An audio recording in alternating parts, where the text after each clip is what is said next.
7 years old, and my family used to go visit the cousins on the south side. He was a baseball player that I just used to watch every once in a while.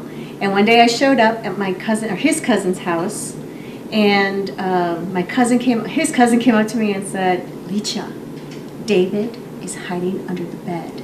He's embarrassed to come out because he's all dirty."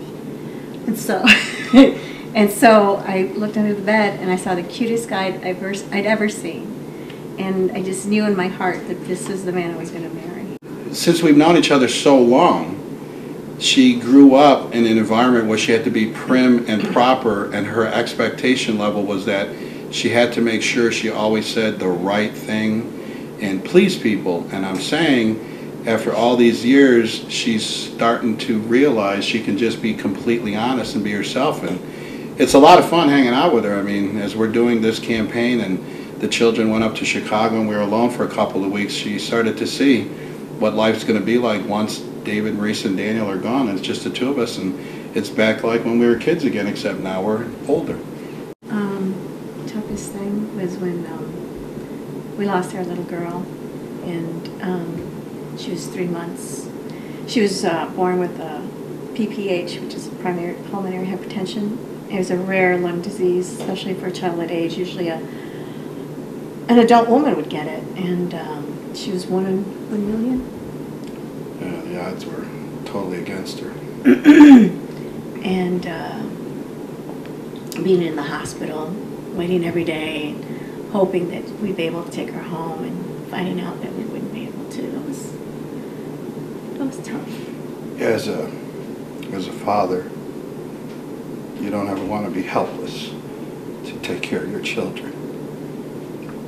It's just emotional because it was just 13 years ago on Sunday. And so, but she was in God's hands, she is in God's hands, and we're just expressing the human parent emotion.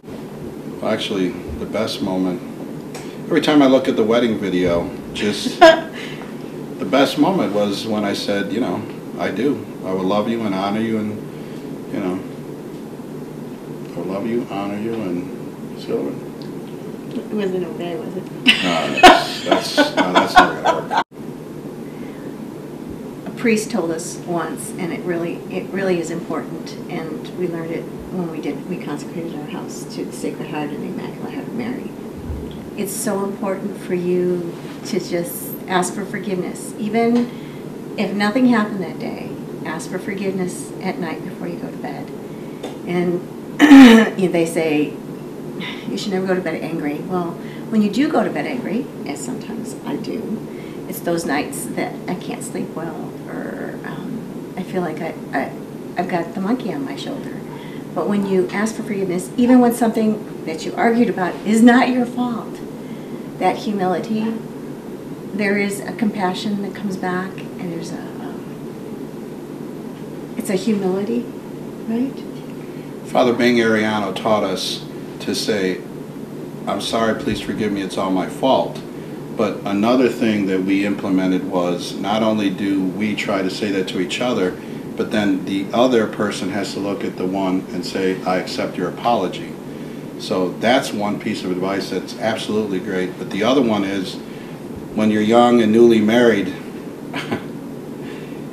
the world is your oyster, and everything is beautiful, and then all of a sudden, things don't get so beautiful. You have to persevere. You have to remember that the commitment of marriage, and it was just in the gospel reading the other day, a man and a woman leave their parents to become one. And as much as I knew at 7 years old and when we got married at 25 that I wanted to marry her and be husband and father, I love her and honor and revere her more each day, and I never thought that was possible. So you have to stick it out no matter what. Search out spiritual directors, search out mentors, you know, and just keep going. Don't ever give up on one another. There was a reason you came together.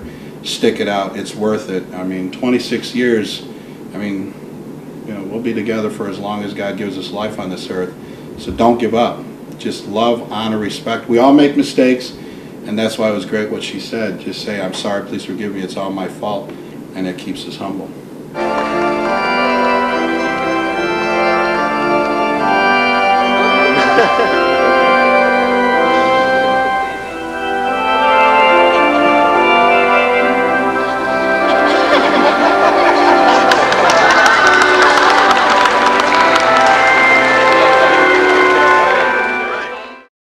My name is David Rosa, and I approve this message.